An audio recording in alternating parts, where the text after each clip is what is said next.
Hi everyone, my name is Vera and thank you for joining me today on discussion about AML challenges, regulations and compliance.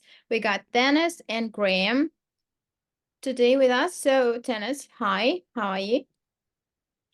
Hello, thank you for having us. Could you please tell us a bit about yourself and your experience?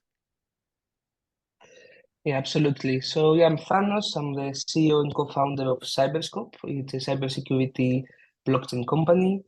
I've been in software engineering for 10 years and then switched to cybersecurity and in blockchain over the past 4.5 years.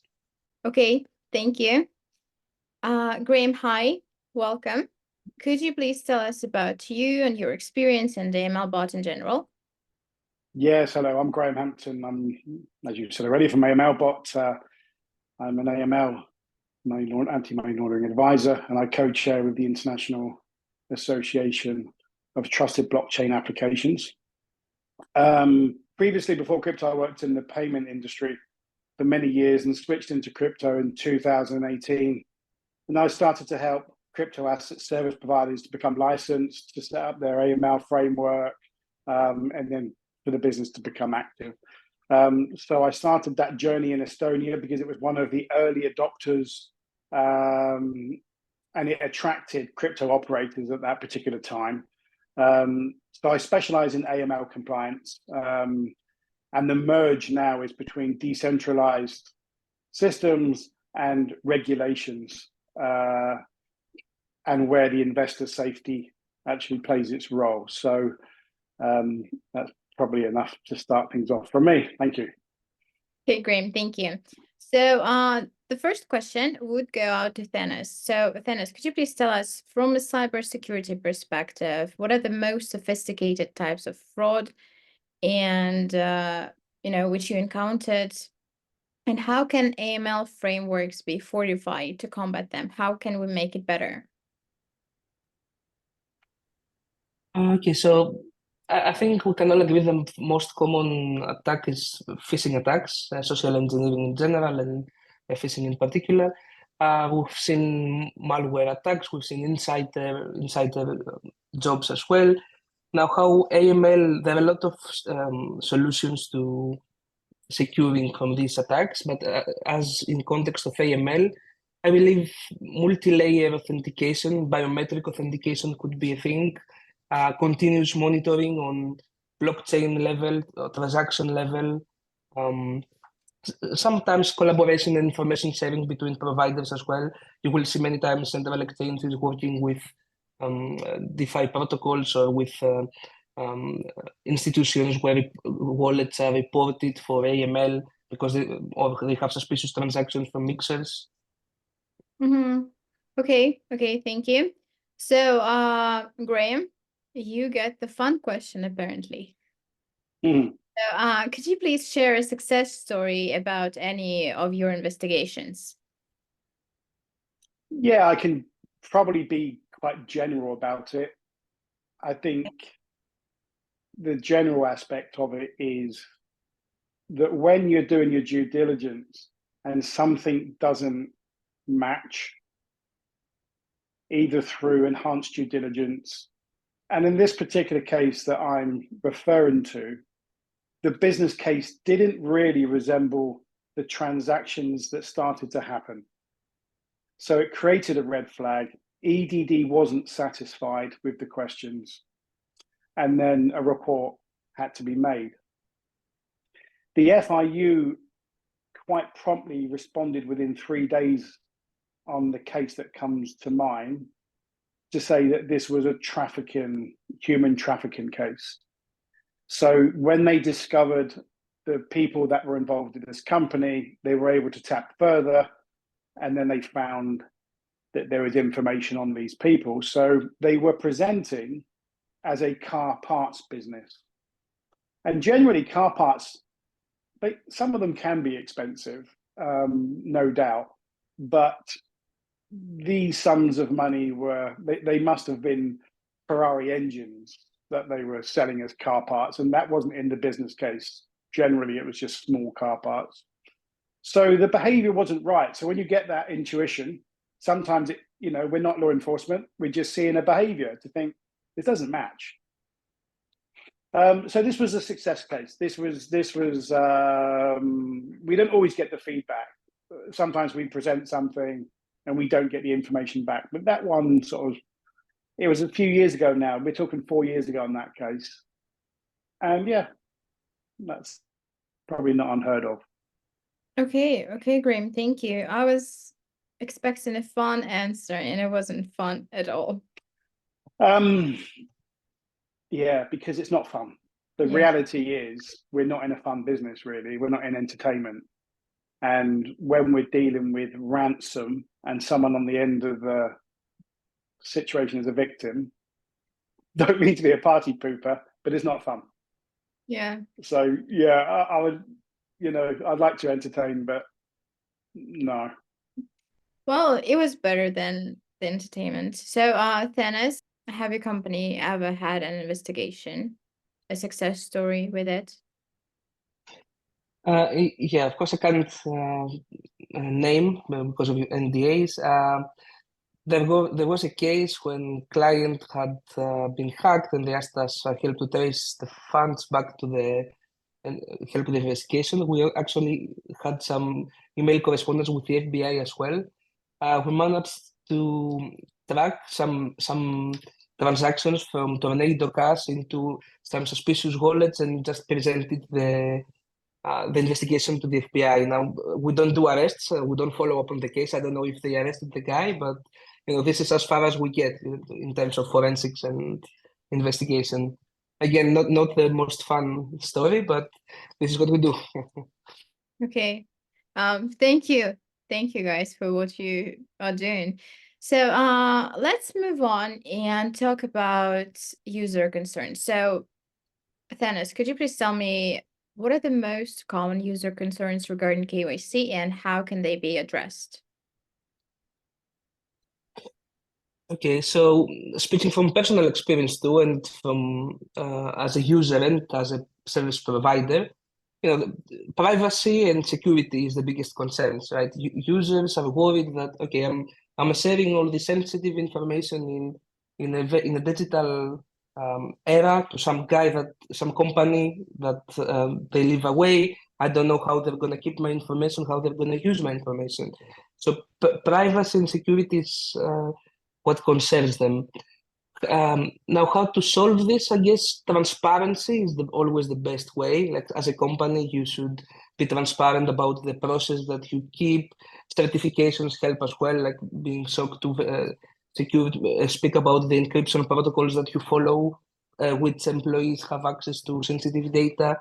So this is a multi-layer security aspect for companies, and they're trying to provide this credibility, this trust to users that trust them with their information. Okay, Thanos, thank you. So Graeme, back to you.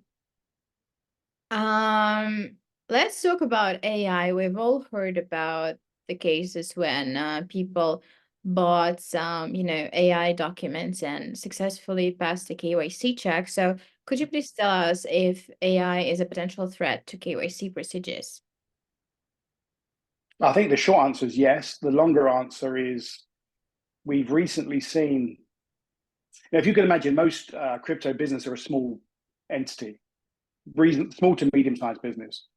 So, it's really about your resources and what's available to you and what sort of sophisticated systems that you can use that are generally third-party systems, like an AMLBot type of system to do your KYC, to do your KYT, But we're talking governments. We all saw the deep fake audio of US President Joe Biden recently. So if at government level they're struggling with AI, of course we're going to have a problem with it because we've already got problems. It's not like we have a fail-proof system that absolutely identifies everybody correctly. It's massively improved compared to how it was. Since 9/11, there's been huge steps forward in identifying and monitoring transactions. And FATF and the AMLD Act, all these requirements really improved or called for more measures to be taken on identifying and monitoring the transaction. So yes, we had biometrics come in, and biometrics was useful. You know, we've seen now it's not just sending a selfie. Now you may have to do live likeness checks. But when we see that we have a robot on the other end that is not being identified, I think first of all they could see the technology could almost see in the rendering of the movement of the person that it may not be like at the moment I'm a little bit sick. I've got some kind of, not really sick, but I've got some kind of flu.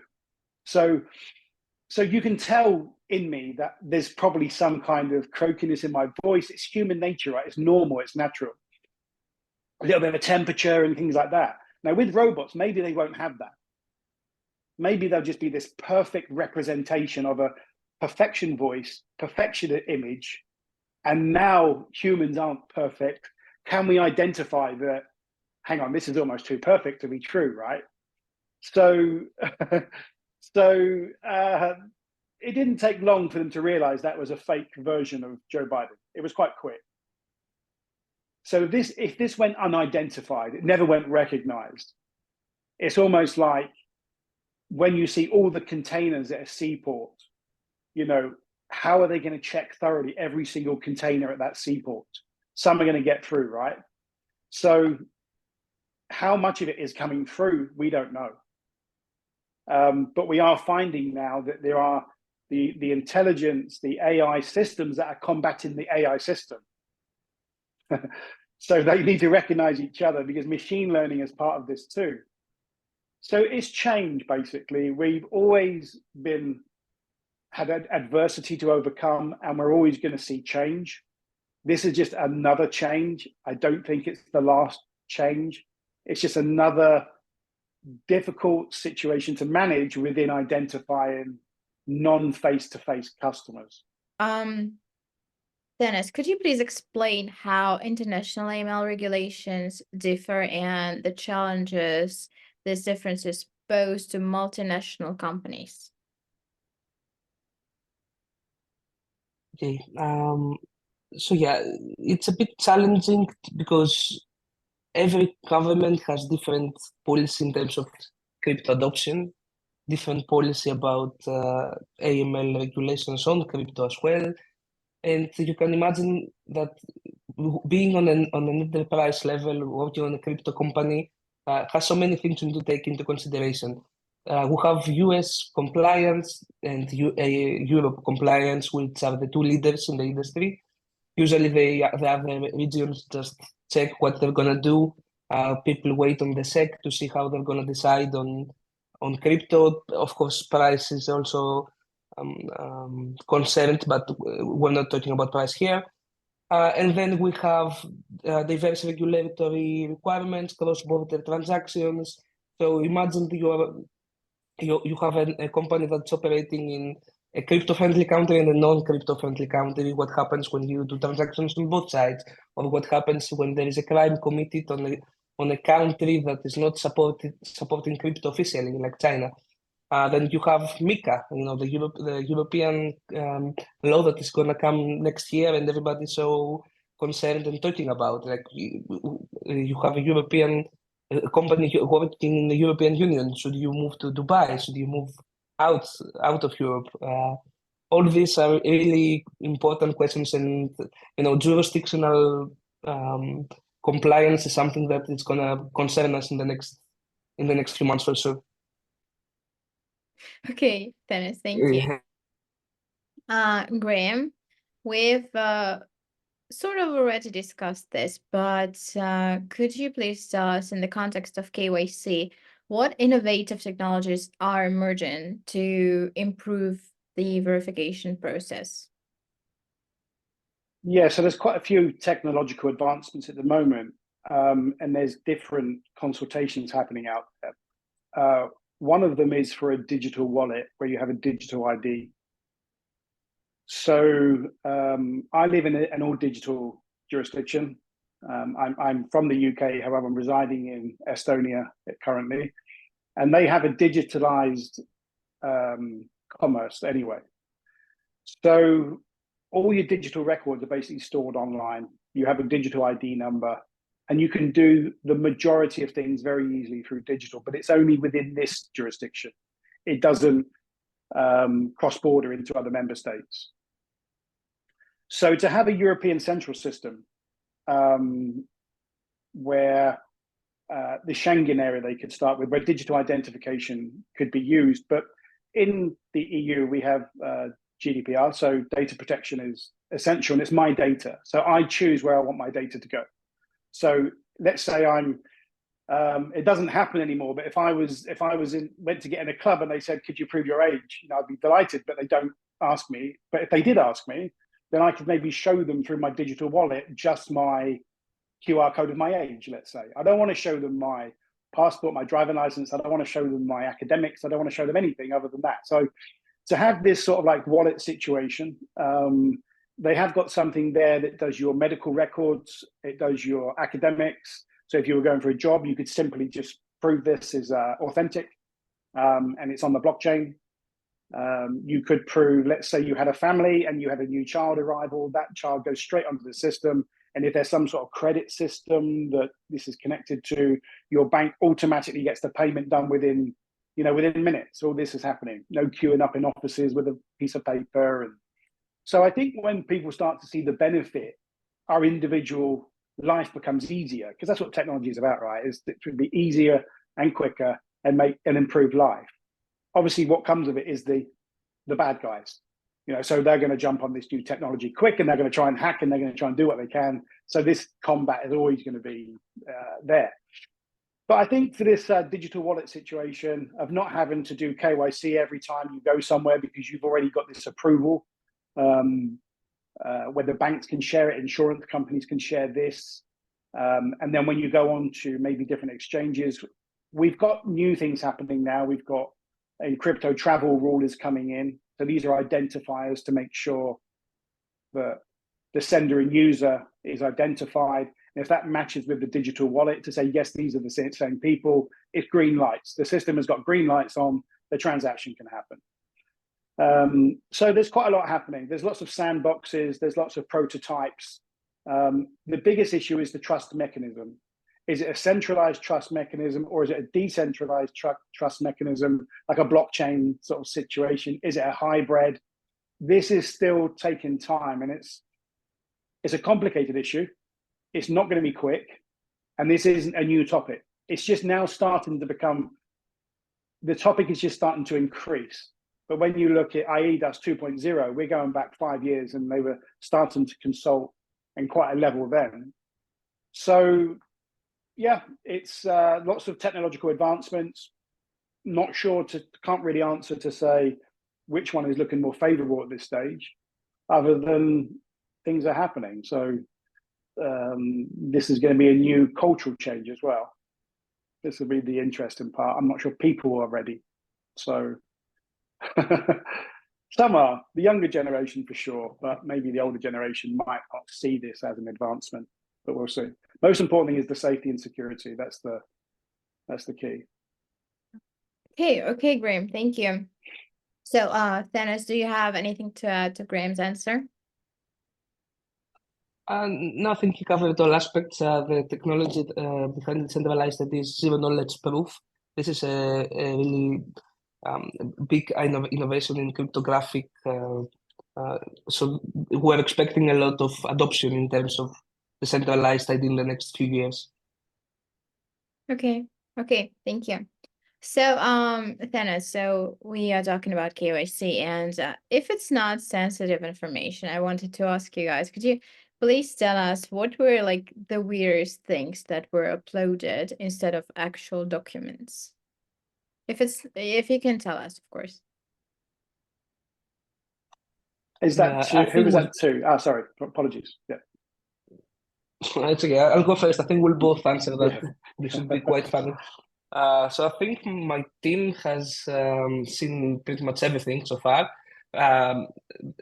Funny enough, the weirdest stuff was a guy that didn't go well in the interview, and then instead of applying a utility bill on the form, he uploaded his bank account, and his crypto wallet, and he was trying to bribe us to pass him. So he was like, "Look, look how rich I am! I have so much money." He was trying to bribe us.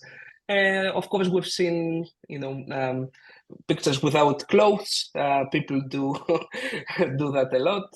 Not that much, but yeah, maybe in the past.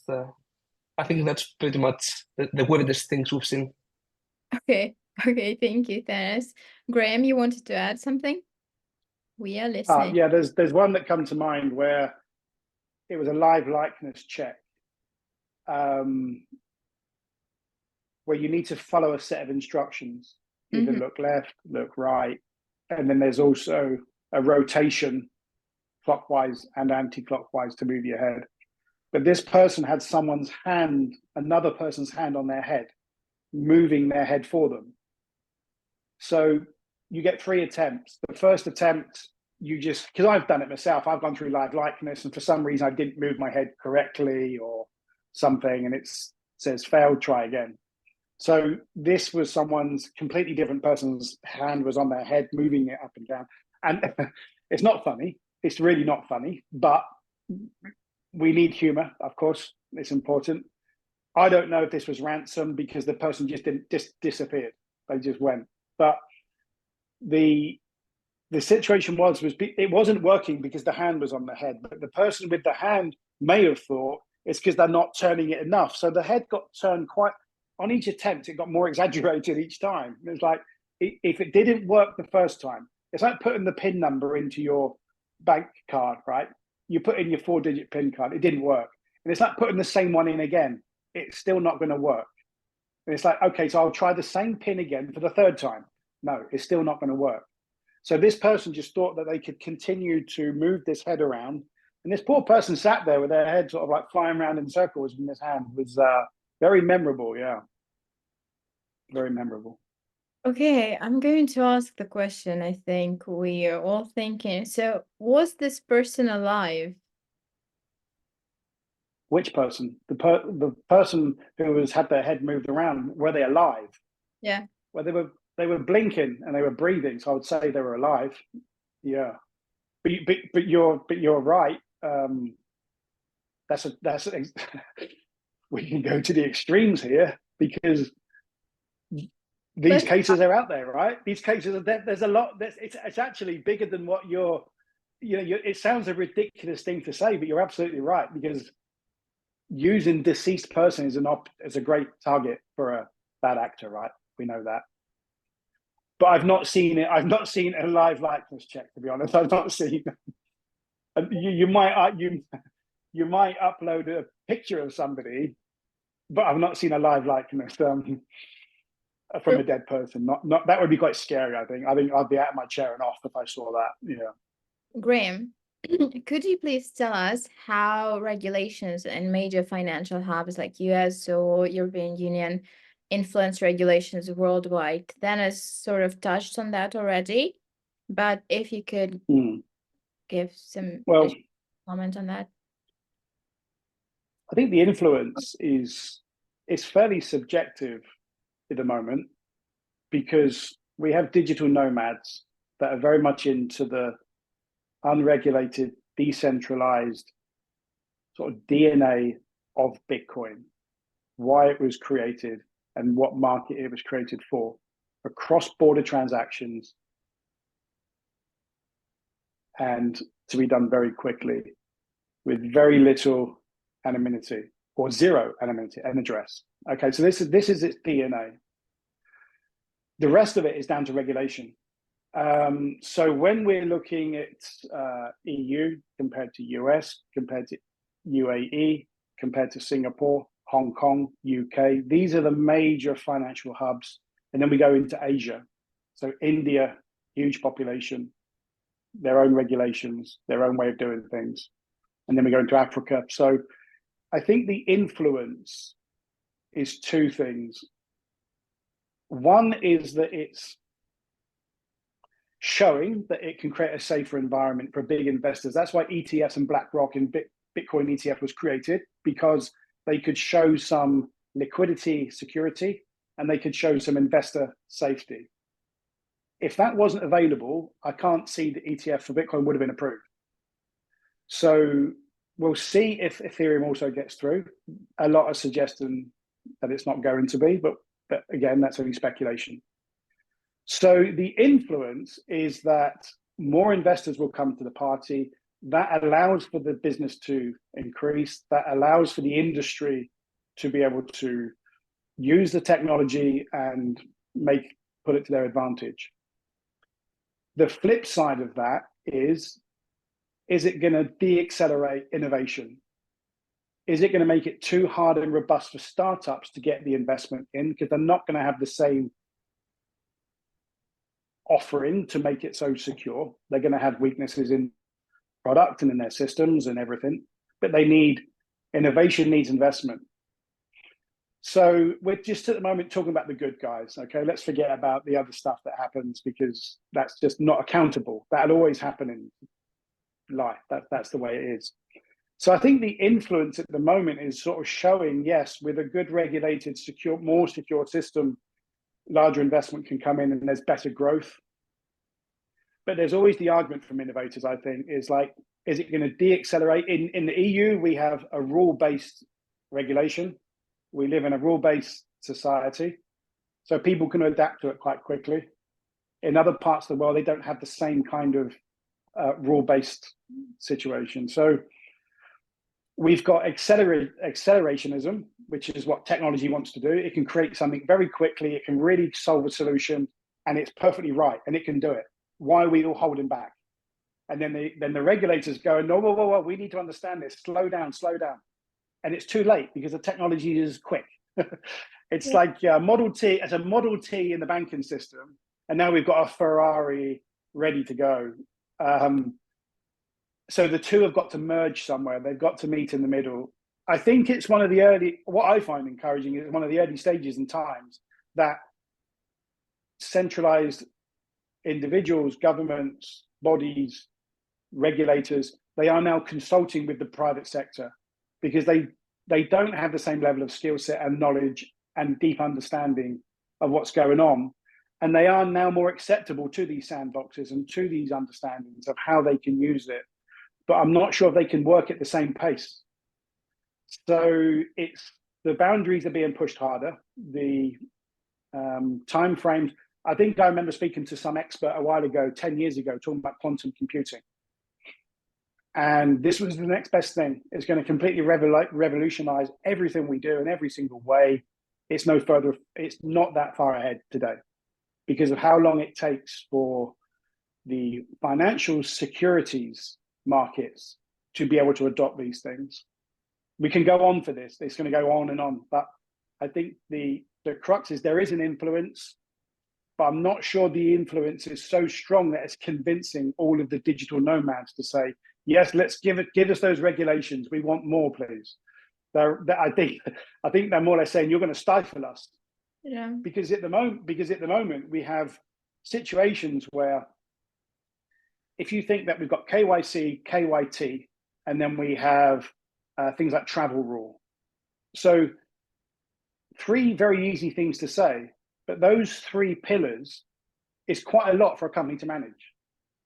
It's quite a big framework to get through and to manage all your customers. So if we start adding a lot more to it, then it starts stifling down and slowing down and making it even harder. So it's created an industry and it's creating topics. And let's see how that influence rolls out post Mika. Let's see Mika, let's see Vera, let's see all these things develop more. Then we can look back after a couple of years of them being implemented, seeing how the regulations are working and seeing how business and innovators are thriving in this environment, or have they had to close shop and go somewhere else where they can do what it is they do. But so at the moment, we don't know that, right? I think from my experience in Estonia, we did have that. We had many, I won't quote numbers, but we had many licensed entities. They increased the regulation a lot. Then there was a closed shops and people packed their bags and they left. So let's see if that happens in Europe. Let's see if that happens in Lithuania. I think Lithuania is going to be one of the first countries to not take on the grandfathering rights, because you do have a time period to implement. I believe, or I understand, that they've said they're not going to use the grandfather rights. They're going to go straight in Jan 2025. So let's see how many of their entities have the appetite, they have the funding, they have everything in place ready to be able to move forward, or whether they do. One law firm in Lithuania told me they're expecting 2% retention, and I think that's pretty close. But Thanos, could you please tell us how can users stay protected amidst change in regulations? What can they do to keep themselves protected? Okay, so I think that goes back to the first question, and what is the most common fraud, and that goes to social engineering. So the way to fight social attacks is education. Like, users need to get educated on how to protect themselves in terms of holding their digital assets, in terms of how to do it the best way, the most compliant way, because sometimes maybe you don't do it, maybe you do it by mistake, you don't do the best path, you transfer your assets to untrusted platforms, and then you go to try to move them to a central exchange and then to your bank, and questions will be asked, and even though you didn't know and maybe you made a mistake, you might get in trouble. So it's always nice and advised to be proactive and ask ahead what is the best way to hold your assets, what is the best way to move your assets and to trade your assets, to your digital assets, to platforms, or to stake. A lot of people right now are staking their assets to get some yields out of it. Of course, that depends on where you're staying and the local regulatory compliance, but my advice is always be one step ahead, always do your research, and read before you act, not the other way around. Okay. Mhm. Okay. Yeah, that's a very good advice. Thank you, Thanos.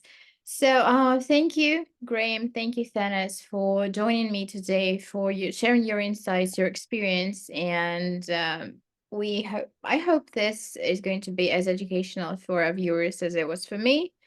And that's it for today. Thank you for joining me. Thank you. Okay, have a Thank you good for having us. bye. Have a good day. Bye.